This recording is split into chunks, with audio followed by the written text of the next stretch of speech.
was here on the Mount of Olives, right here in fact, that Jesus sat with his disciples and he looked across the valley to Jerusalem. And this is what he said, and he said it in prophecy. He says, Jerusalem, Jerusalem, how I've longed to take you like a mother hen with her chicks under her wings, but you would not have it. You would not have it. You get the sense that Jesus is almost weeping. You see, he was seeing into the future, and he knew that there was great troubles coming for the Jewish people. But interestingly, the troubles probably didn't start here in Jerusalem, but further toward the coast at a place called Caesarea. Let's go there. This is Caesarea, and it is beautiful, stunning. To be honest, I never expected a place like this in Israel, of all places. I don't know why not, I just didn't. And it was here that the Romans made a centre of governance, and no wonder. In the middle of the Jerusalem summer, which was stifling hot, they'd come down here to Caesarea. They built their palaces, they built their treasury, they had their troops headquartered here. It was a real centre of Roman governance. And it was here, in AD 66, that a rebellion by the Jews broke out against the Romans. It was over tax. Nothing changes. It was over tax, it was over money. But the rebellion, the fighting was fierce, it was savage, and it was bloody. And I'll tell you what, this brutal war, it made the Jews and the Romans enemies, not just enemies, but mortal blood enemies to the end. And the Romans were cruel. They'd bring the Jews here to Caesarea, and they put them here, right here in this Colosseum. And they make them fight against each other as gladiators, friend against friend, mate against mate. Or they would put them up against wild animals. Or sometimes they would crucify them and burn them at stakes. It was very, very cruel. And this war just kept getting fiercer and fiercer. And it culminated in AD 70 in Jerusalem. And the interesting thing is this war never had to happen. Jesus sat on the Mount of Olives and he cried out, Jerusalem, Jerusalem, how long have I wanted to gather you? As a mother hen would under her wings, I want to protect you. I want to care for you. I want to look after you, but you would not have it. You would not have it. Let's go to Jerusalem. This is where the story ends, and it's ever so sad. I'm at the entrance to the old Jewish temple where the Al-Aqsa Mosque is now. You can see the walls. This is an incredible place to be. There's tourists everywhere, there's noise, there's cars, but I can't help be sobered because it was on this spot that the Jewish soldiers, the partisans, AD 70, made their last stand against the Roman general Titus.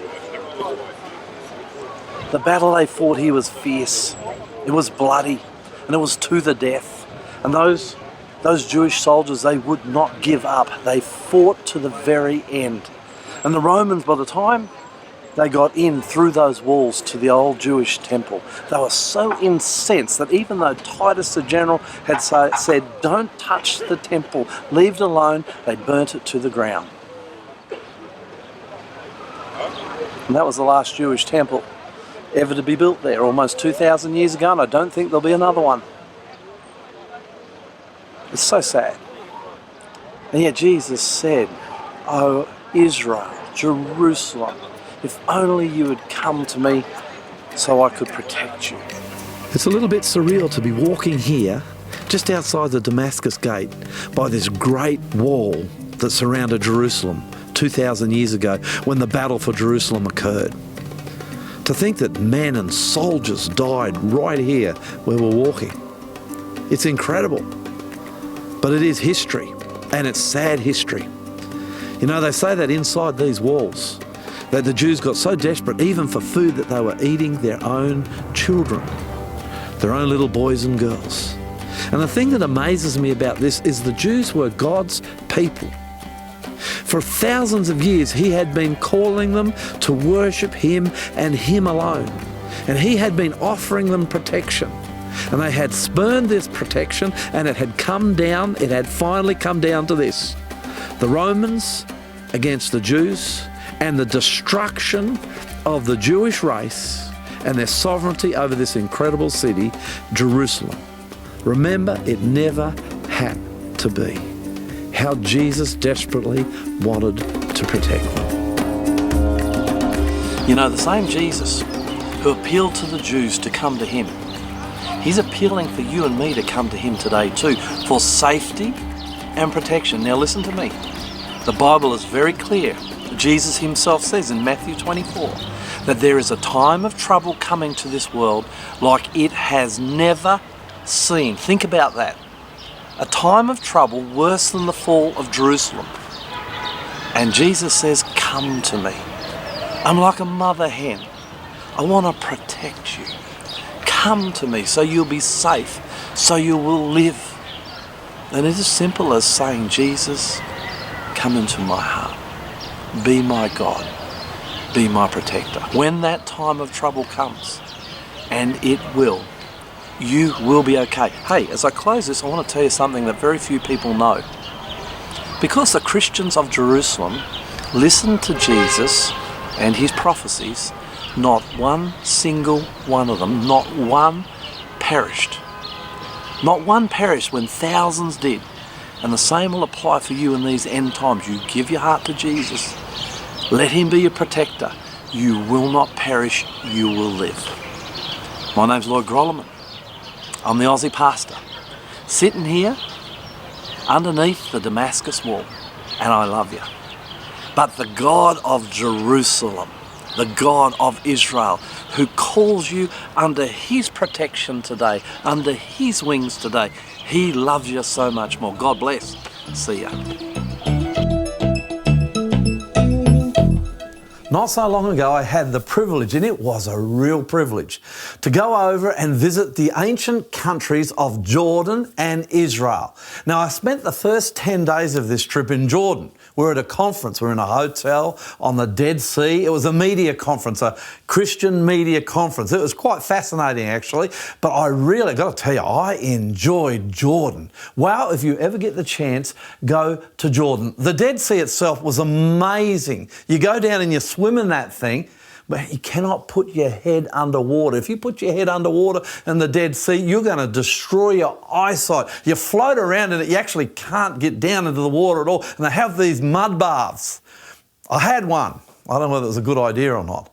But supposedly when you put the mud all over yourself, or they put the mud all over you, or your mates put the mud, for me it was my mates putting the mud all over me, your skin goes all smooth. Well, it did feel a bit smoother afterwards, but I think my highlight in Jordan had to be Petra, this ancient lost city where for about a kilometre or two you walk through this narrow gorge and then it opens up into this fortress city that the Nabateans used to hold. Oh, it was amazing in Jordan. But after 10 days in Jordan, this conference and a little bit of travelling around, we then went across the Jordanian and Israeli border. Now that was something.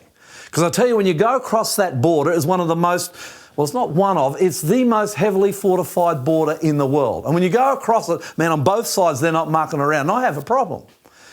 I've got a knee replacement. So I'm full of steel. And so when I go through the scanner, I just go off like a Christmas tree.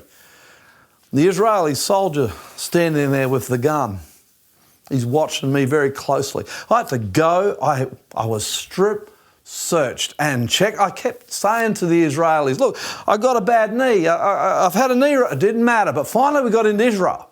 We actually went into the West Bank. And then we started to travel north. This was an amazing experience for me. I had grown up with all the Bible stories, and here I was at last in Israel, and we're headed north. It was unbelievable. Got hauled up at another checkpoint. But the further north you go in Israel, the greener it gets, until it really is the land flowing with milk and honey. In fact, northern Israel reminded me of New Zealand. I think one of the great moments of my life was as we travelled north, we came around the corner, and there was the Sea of Galilee. It's just the size of an Australian middle-sized dam. It's not incredibly huge. But this was the sea that Jesus ministered around. This is his home area. Nazareth is not far from Galilee. This is where Jesus spent most of his ministry. And it really was one of those wow moments in my life. I'll never forget it, the first time I saw Galilee. And it's from the Sea of Galilee, the Lake of Galilee. It's from right in this beautiful place that this story I'm going to share with you today comes from. And this story is about how God protects you. Luke chapter 8, verse 22 to 25. Let me read it straight from the Bible. Now it happened on a certain day that Jesus got into a boat with his disciples, and he said to them, "Let us cross over to the other side of the lake." And they launched out. But as they sailed, he fell asleep, and a windstorm came down on the lake, and they were filling with water and were in jeopardy. I love that word, jeopardy. And they came to him and awoke him, saying, "Master, Master, we are perishing." Then he arose and rebuked the wind and the raging of the water, and they ceased, and there was calm. But he said to them, "Where is your faith?" And they were afraid and marvelled, saying to one another, "Who can this be? For he commands even the winds and the water, and they obey him." Simple little story. I've been listening to that story since I was a boy. So you can imagine when I go to the Sea of Galilee, this story is all through my head. Let's look at it verse by verse and bring it home to us today. Verse 22.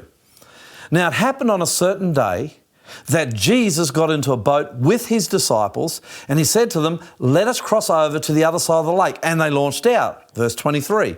But as they sailed, he fell asleep, and a windstorm came down on the lake, and they were filling with water and were in jeopardy. That's a great word, isn't it? Jeopardy. So they're in the boat, they're heading across this little lake, and a windstorm comes, the boat is going to sink, and they are in jeopardy. Now I'm there on the Sea of Galilee. I'm looking at this lake, and I'm thinking, I cannot imagine a storm that would sink a rowboat on this lake, let alone a big fishing boat. But you know what? Apparently, the wind whistles down off the Golan Heights, which is right next to the Sea of Galilee, and it whips up incredible, huge, big storms. True. And so as I'm imagining, I'm thinking, what would it have been like? Well, I had to bring it back to my own experience.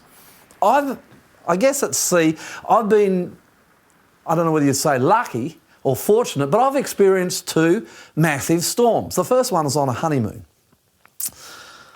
We went on a cruise, Liska and me, and it was a great time. We left Sydney, we went down the east coast of Australia, we went across to Tassie, then to Adelaide, and then the boat went right round the southern end of Tasmania and back to Hobart, then home to Sydney. Well, when we're going down the southern end of Tasmania, you're in one of the wildest oceans in all the world. And we got caught in a storm, and I loved it, and Liska, my wife, my new wife, she hated it. So she's down in our in a cabin, no porthole, and she's so sick, and she's taken seasick tablets, and she's bemoaning the day she ever got in this boat, and I'm up 10 levels in the restaurant. I'm eating, I'm enjoying myself. I'm looking over the front of the boat as these 10, 15 metre waves, they crashed over the front. The water was coming up 10 stories.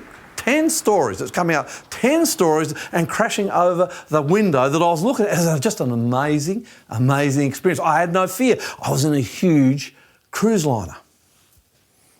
But another time, my dad bought a little 23-foot sailing boat. It was a hood, second-hand. We've always loved sailing. He bought it. It was in the Brisbane River. We had to take it from the Brisbane River down to Redland Bay where we lived. And to do that, we had to go out into Moreton Bay. You wouldn't believe it. The Sunday we chose to sail this boat from the Brisbane River down to Redland Bay, Moreton Bay, it got hit by one of their famous storms.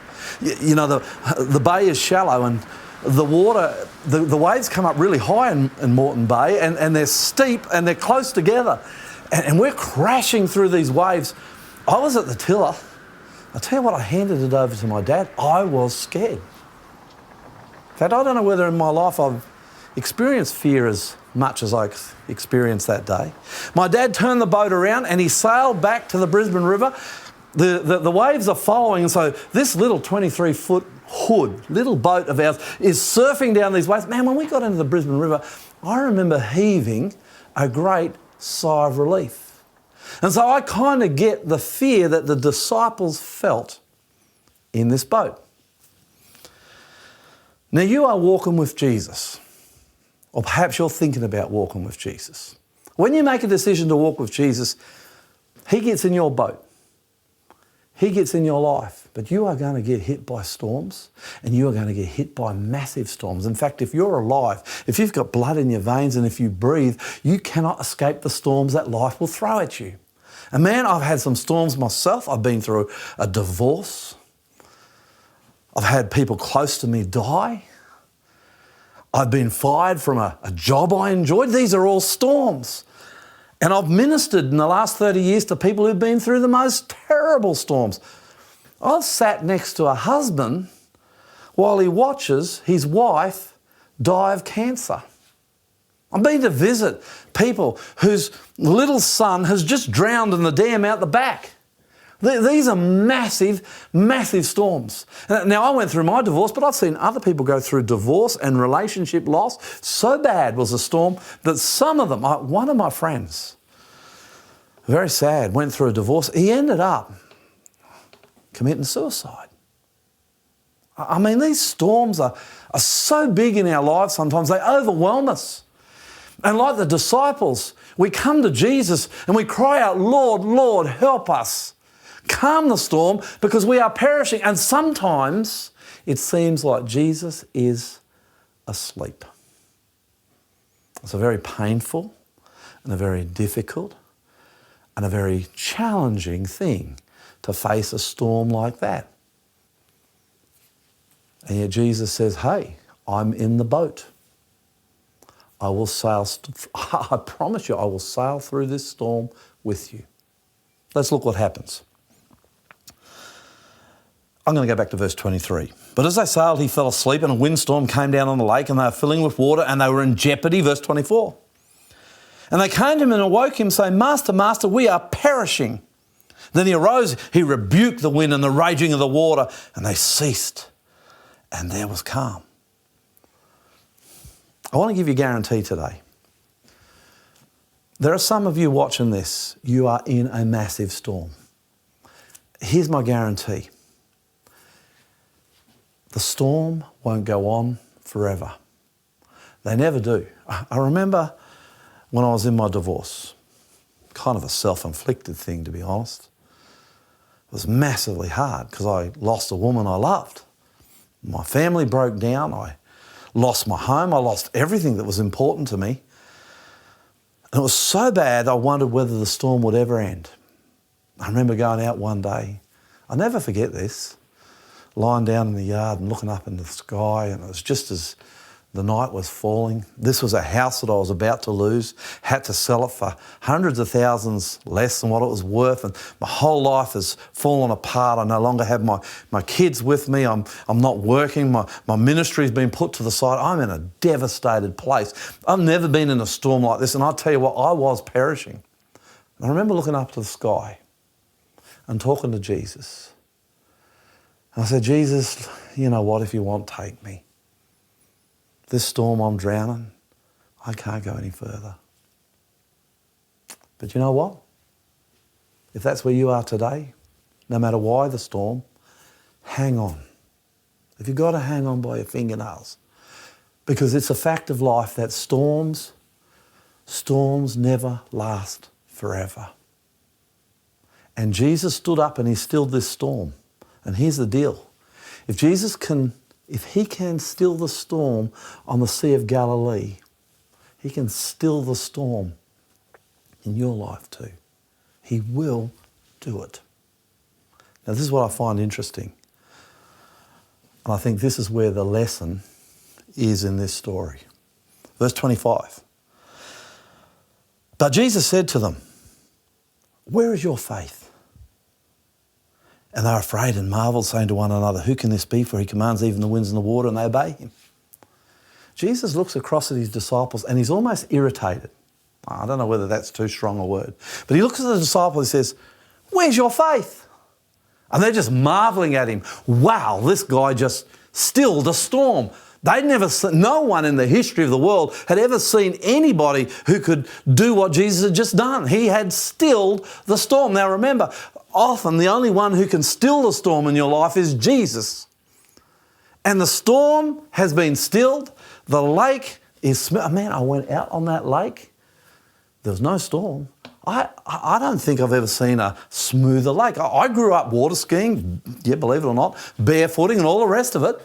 I tell you what, I would have liked to have got on the Sea of Galilee when I was young, not now, but when I was young, I would have loved to have a barefoot on the sea. It's so I imagine that's what it was like after the storm, completely still and smooth. And remember, it happens like that, almost instantly. When Jesus says the storm's going to stop, the storm stops. But Jesus looks at them and says, "Where is your faith?" He's irritated with them. Why? Now, if this was a Bible study class, I'd get you to open your Bible, or I'd put it up on the story on the screen and I'd say, look at the text, because the answer to why Jesus is irritated with the disciples is in the text. And yet it seems so unreasonable. Look at it. The disciples get into the boat. You get into the boat with Jesus when you ask him into your life. That's a good thing. So far what you and the disciples are doing is good. The disciples run into a storm. They didn't bring the storm down on the lake, and often you don't bring the storm into your life. Sometimes you do. But in this particular case, they didn't, and sometimes you do, but often you don't. So you've got a storm in your life. You're about to perish. They're about to perish. You go to Jesus. They went to Jesus. Nothing wrong there. If you're in a storm and you feel like you're about to perish, you should go to Jesus. "Master," they said, "we are perishing. Save us." Can you do that? Yeah. If you feel like that, I did. Go to Jesus and say, "Hey, I'm perishing. Save me." Jesus stills their storm. Jesus will still your storm. But then Jesus looks at the disciples, and sometimes I think he looks at us. And he says, "Where is your faith?" And you think, what right has Jesus got? And I say this respectfully, Lord, but we as humans say, well, what right has Jesus got to say that? I've been in a terrible storm, a massive, massive trial in my life. I thought I was going to die. And Jesus comes and saves me, and then Jesus looks at me and says, "Where's my faith?" What's he talking about? Why did Jesus say that? This is the key. Make no mistake. This is the key point of the story. Hear me. In verse 22, look at this very carefully. Jesus said, "Let us cross over to the other side of the lake." In verse 22, Jesus said, "Let us cross over to the other side of the lake." And when Jesus says, you're going to the other side of the lake, you're going to the other side. Get it? If Jesus says you're going, you're going. No matter what storm you get into, no matter what challenge you have, no matter how dark and wild and bad it is, Jesus said you're going to the other side. Hang on, believe. I kind of say to the Lord now when I get into a storm, hey, I don't want to drive this boat. You drive it. I'm going to sit back and you're going to take me through. You've got to believe it. That's faith. Jesus said it. You can believe it. And someone says to me, well, what about me? I got cancer. It's fatal. I'm going to die. Am I going to the other side? I'm not going to get better. Listen to me. And I'm going to close. You are not on the other side of the lake until Jesus comes and takes you back to heaven. Only then will you be on the other side. But even death, that storm, cannot sink your boat. If Jesus is in your boat, you will always be okay. Please, never, ever forget that. So what do? Invite Jesus into your life. Ask him to be the captain of your ship. You'll be okay. No storm will sink you. My name's Lloyd Grolleman. I'm the Aussie pastor and I love you. But I don't love you like Jesus does. God bless. See you next time.